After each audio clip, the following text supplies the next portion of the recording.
Hola, ¿cómo estás? ¿Qué tal, Marcos? ¿Cómo estás? Bien, Saludos para vos, para todo el equipo de la radio. gracias por atendernos, doctor. Primera pregunta y algo fiscal cuando hace su interrogatorio, ¿no? Este, este hecho que no estaba prescripto ya. Y está prescrito hace rato. De hecho, en el 2021 se hizo la audiencia preliminar, sí, creo que en el 2021, Ujú. y el juzgado resolvió sobreseer a todos los involucrados en el caso, en la causa, por el paso del tiempo, por la Sí, prescripción. sí, sí, sí. Eso apeló la fiscalía y la Cámara de Apelaciones hizo algo insólito. Eh, este Revocó mi sobreseimiento y confirmó el sobreseimiento de los demás. O sea, la Cámara de Apelaciones tiene una teoría del tiempo muy particular, que el tiempo transcurre para algunos y no para otros, pero bueno, esa es otra historia. De todas maneras, Mm, esto fue a casación, está en casación, eh, pero la jueza que había dictado el sobreseimiento se apartado. había apartado de la causa. Y ahí le confirmaron, después le recusó la fiscalía, después le volvieron a confirmar, después se volvió a... Bueno, lo que sí es que pasó todo este tiempo y hasta que la sala penal le confirmó al juez Lota, así que yo entiendo que por eso él inicia el procedimiento ahora, ¿verdad? Pero ¿cómo esa parte? ¿Quién fue la cámara? ¿Te acuerdas de los camaristas? ¿Del nombre? Me acuerdo que uno era Ocampos, Ya, la otra creo que era Fernández, algo así. ya, Es más, porque la en realidad... camarista Fernández hace un cómputo, ella, del plazo, Ujú, y llega a la conclusión de que pasaron 6 meses, 6 años, seis ujú. años, o sea que según su propio cálculo tenían que confirmar, en mi caso también, o sea, porque hicieron un cálculo descontando, algo entre paréntesis no está en la ley, descontando plazos que no tienen que ser descontados, pero de todas maneras hizo eso una de las camaristas en su voto particular y llegó a la conclusión de que habían pasado 6 años, que es la prescripción simple. Sí, la prescripción simple. La jueza había considerado que superó la prescripción por el doble del plazo. Pero también ahí hay una mentira por parte de la fiscalía y lastimosamente la Cámara de Apelaciones evidentemente no leyó el expediente porque es falso que mi defensa haya tenido una posición obstruccionista. De hecho, nosotros llegamos a la audiencia preliminar en el 2021 y la última presentación que había hecho mi defensa creo que databa del 2016. Después de eso ya mi defensa no presentó nada. O sea, mi defensa presentó los incidentes que son habituales, Ujú. O que, sea, que desde el hacen al debido, 2016 al al 2021 justamente tenés 5 años. A partir de la última sí, presentación que hizo y tu defensa. Obviamente, la prescripción se trata sí. desde el momento del hecho. La precisión se cuenta desde que ocurrieron los hechos que se Ujú. consideran que forman parte del encuadrado dentro del tipo penal, que los hechos son del 2011, pero de todas maneras se había operado ya la prescripción simple y se había operado la prescripción por el doble del plazo, ambas. Sí. Pero lo importante es resaltar, porque se le echa la culpa a mi defensa, pero como yo te digo, mi defensa presentó el último incidente creo que en el 2016, más de 5 años antes de la De la audiencia preliminar. preliminar, creo que 5 o 6 años antes, no recuerdo. Y era un incidente que se podía haber resuelto, para no exagerar, ¿verdad?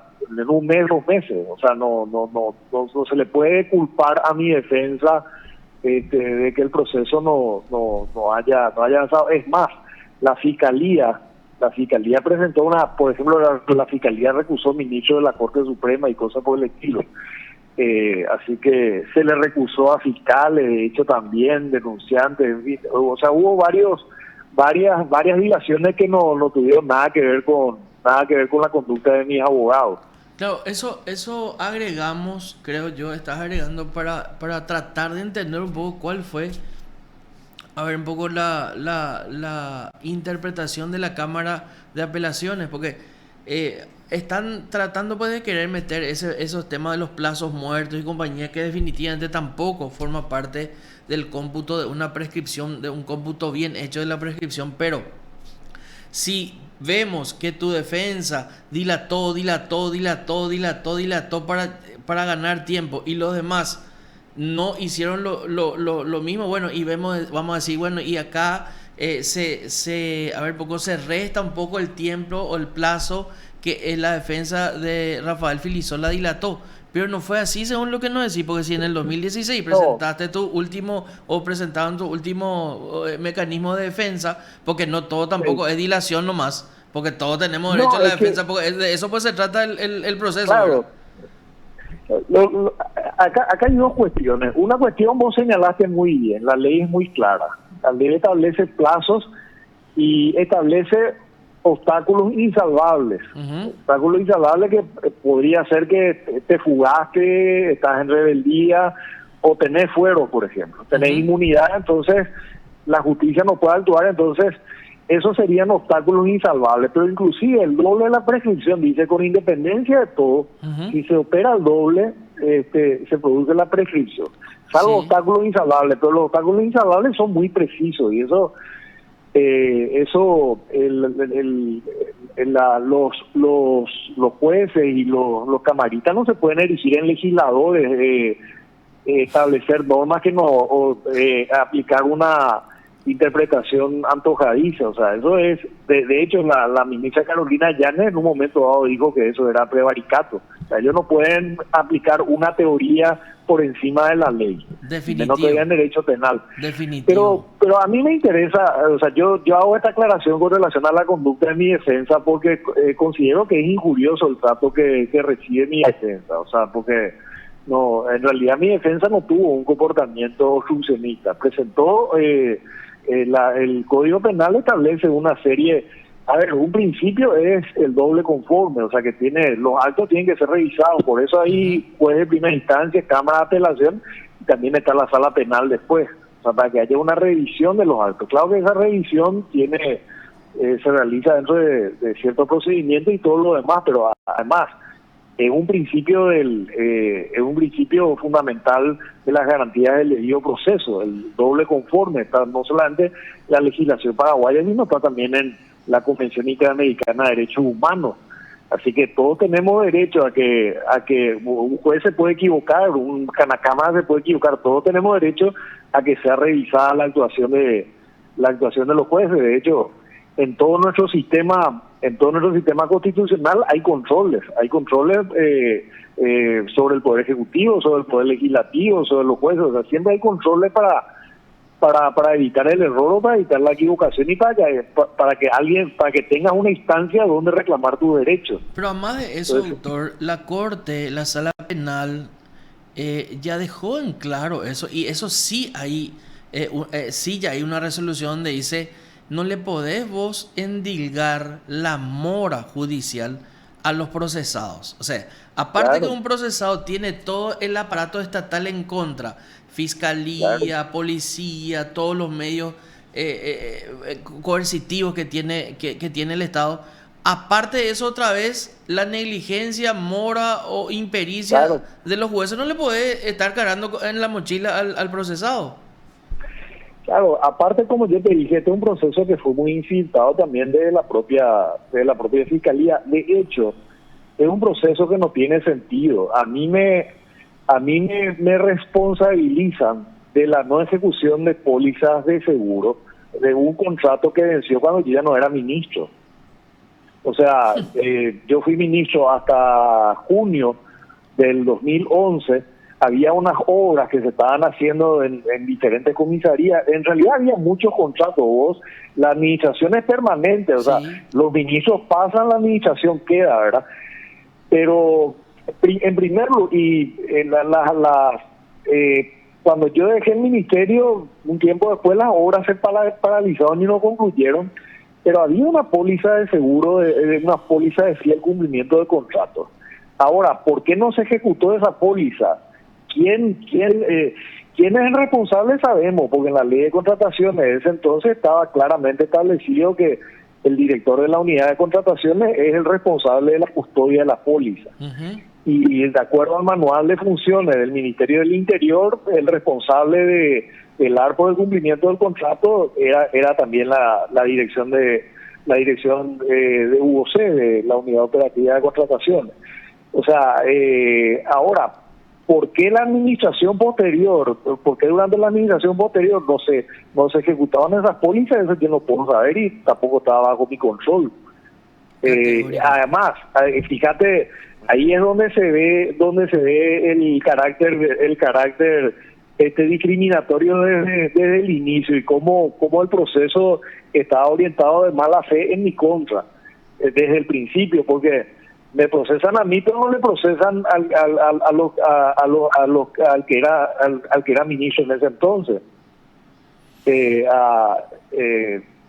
O sea, y lo mismo con este tema de los sobreseimientos, confirman los sobreseimientos de todos menos el mío. O sea, es bastante llamativo. Y repito, desde el punto de vista administrativo no hay ninguna responsabilidad mía. Ese fue un contrato que yo autoricé, fue una licitación pública que no tuvo ninguna observación. El comité de calificaciones me recomendó que le adjudique a esta empresa que yo no conocía. Creo que ni siquiera, no sé ni siquiera si tenía antecedentes de haber trabajado antes con la institución. Fue un dictamen unánime del comité de evaluación. Adjudiqué en base a eso, cumplí con la obligación de nombrar un fiscal de obras, que son las dos obligaciones que yo tenía, y posteriormente el contrato quedó a cargo de la dirección administrativa y de la dirección de la unidad de la UOC, de la unidad de contrataciones, que es lo que establecía, y supongo que seguirá siendo funcionando así en la legislación en materia de contrataciones públicas. Correcto, doctor. Me quedo con un título. Los jueces no son legisladores. Y ocurre Claro. mucho eso. Ocurre muchísimo eso. Tengo un caso que siempre leo y cada vez que leo me pregunto qué tiene en la cabeza el juez o en el sentimiento para decir este tipo de barrabasadas, ¿verdad? Un fallo donde dice, en este caso él no cumple el requisito para ser sujeto activo del hecho punible, pero de igual manera vamos a incursionarle su conducta dentro de este hecho punible. ¿Y cómo si no cumple? Pero Si no cumple? fíjate nomás acá, en este caso, un caso de lesión de confianza, yo no ordené los pagos. O sea, para que haya lesión de confianza tiene que... o sea, ¿quién es el responsable, el que ordenó los pagos? No van a ver un cheque mío, una solicitud de transferencia mía, nada. O sea, no hay... ¿Qué te enseñan en derecho penal? Que tiene que haber entre el hecho y la persona, tiene que haber un nexo de causalidad. La persona tiene que haber participado directamente. O sea, en una administración grande como un ministerio, el ministro tiene sus competencias y los demás altos funcionarios tienen sus competencias también. Hay un funcionario que ordena los pagos, hay un fiscal de obras que verifica si las obras se están haciendo y recomienda que se pague, hay una dirección de la unidad de contrataciones que es la que ve si el contrato se está cumpliendo correctamente, si se tiene que pagar. O sea, hay todo un circuito de control. En mi caso, ¿cuáles son los dos actos administrativos en los que yo participé? Es la aprobación de la licitación, porque hubo una recomendación unánime del comité de evaluación que se forma para cada licitación. Eso no fue objetado, no fue cuestionado, o sea, no se cuestionó vamos a decir, como en otros casos que se hacen procesos abreviados, procesos excepcionales de urgencia, Claro. adjudicaciones directas, nada de eso, una licitación absolutamente normal. Y el segundo acto, que era también obligación mía, nombrar a un fiscal de obra. Esos dos actos yo cumplí, por supuesto, soy responsable de esos dos actos. Ahora, de lo que ocurrió después, cuando yo dejé de ser ministro, obviamente no puedo ser responsable, no puedo ser responsable, no me pueden atribuir a mí la responsabilidad de que no se hayan ejecutado las pólizas cuando yo había dejado de ser ministro. Categórico. Senador, la semana que viene se reúne el Senado. Sí, la semana que viene. El miércoles está prevista una sesión ordinaria, a no ser de que se haga una sesión extraordinaria, pero el miércoles está prevista una sesión ordinaria y yo voy a pedir el tratamiento sobre tablas para que se apruebe el desafuero. Y en la audiencia preliminar, la defensa tuya, ¿ustedes van a seguir insistiendo en la prescripción? Nosotros presentamos todos los elementos de defensa. Todo esto que yo te resumí algunos aspectos, ¿verdad? Muy básico, pero nosotros presentamos como en toda la audiencia preliminar todos los elementos de defensa preparados para ir a un juicio oral. Okay. Presentamos evidencias que destruyen absolutamente toda la hipótesis de la fiscalía y que desmienten totalmente las afirmaciones de la fiscalía. Pero lo que pasa es que el instituto de la prescripción es de orden público, no puede continuar un proceso si es que ya prescribió. Por eso nomás insisto un poco en porque es una cuestión nuestra acá de PDS que decimos queremos que se respeten los institutos y uno de ellos muy importante es el tema de la prescripción. Pero fíjate que hubo dos encausados que habían pedido suspensión condicional del proceso o algo del procedimiento. Habían pedido una salida alternativa. En la misma audiencia preliminar, ellos no pidieron la prescripción. Ellos fueron beneficiados también por la prescripción. Ellos habían admitido los hechos y el dueño de la empresa que no cumplió, y el que era director de la unidad de contrataciones, que era el custodio de las pólizas de seguro y era el responsable de que se ejecuten las pólizas. Esas dos personas admitieron los hechos y no me acuerdo qué medida solicitaron. Pero de todas maneras el juzgado, porque como vos decís, una cuestión de orden público, el juzgado les dio el sobreseimiento por prescripción. Y la Cámara confirmó. O sea, las personas que admitieron los hechos se beneficiaron y en mi caso que presentamos los que admitieron básicamente no cumplir con su contrato a favor del Estado están ya ahora libres y tranquilos. Claro, y el que admitió también que teniendo la póliza no ejecutó la póliza, que es lo que me atribuyen a mí, que es otra cosa de la fiscalía. O sea, ¿cómo le van a atribuir un mismo hecho a dos personas distintas? Y medio complicado, y en distintos tiempos y en distintos periodos, que es lo que tenés que agregarle. Claro, porque como te digo, yo fui ministro hasta junio. Creo que este contrato fue hasta agosto o septiembre, no recuerdo cuándo vencía la póliza. Pero la póliza, cuando yo era ministro, las obras se estaban haciendo. Yo no tenía ningún informe contrario, que de hecho no correspondía tampoco que me informen a mí, correspondía que le informen a la dirección de UOC, ¿verdad? Así que, pero de todas maneras no había ningún informe, por ejemplo, auditoría o de alguna que me señale que había algún problema con ese contrato. Bueno, yo dejo de ser ministro y en 2 o 3 meses después concluye el contrato, reclaman que no hay satisfacción con relación a la conclusión de las obras, porque no se concluyeron las obras, pero no ejecutan la póliza. Y esa persona que era responsable de ejecutar la póliza, porque ni siquiera era el ministro entonces el responsable de ejecutar la póliza, era la dirección de UOC, que por ley es la encargada. Claro, que tiene esa norma encima, una norma obligatoria. No es que podrá, sino que deberá. Claro.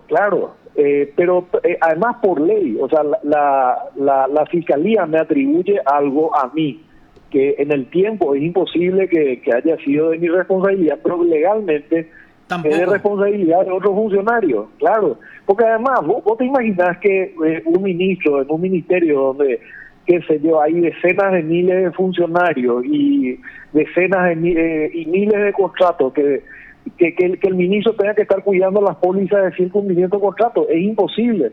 Por eso se hace un manual de funciones. El ministro tiene responsabilidades que son propias, pero hay responsabilidades de la dirección administrativa, hay responsabilidades de la dirección de contrataciones, qué sé yo. O sea, cada funcionario tiene, y en derecho penal vos sabés muy bien que las responsabilidades son personales. Categórico. Eventualmente, si algo se hace mal, podés tener una responsabilidad política, te pueden decir, elegiste mal a tus colaboradores, pero no te pueden imputar una responsabilidad penal por algo que no estaba dentro del ámbito de tus responsabilidades. 100% de acuerdo. Muchísimas gracias y vamos a seguir este tema. Y Te será agradezco mucho, demasiado interesante va a ser la audiencia preliminar. A ver qué es lo que pasa. Es que fue muy interesante porque todo esto que yo te estoy diciendo, expusimos nosotros.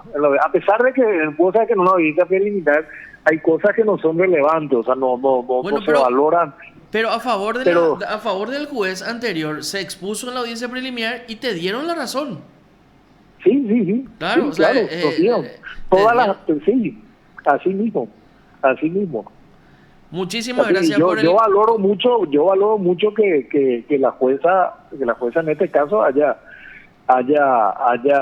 obrado de acuerdo a derecho, ¿verdad? Categórico. Lo que lamento es la doble falta de la Cámara, porque si la Cámara entendía que hubo obstáculos, fíjate vos, que hubo obstáculos insuperables para todos los encausados. No puede haber obstáculos para uno y no para otro. Pero además, termino con esto. Vos sabés que encima durante ese tiempo que la Cámara la Cámara y la Fiscalía decían que hubo obstáculos insuperables, se realizó sin ningún tipo de problema una audiencia preliminar para favorecer a una persona encausada con la que la Fiscalía evidentemente tenía una suerte de cercanía.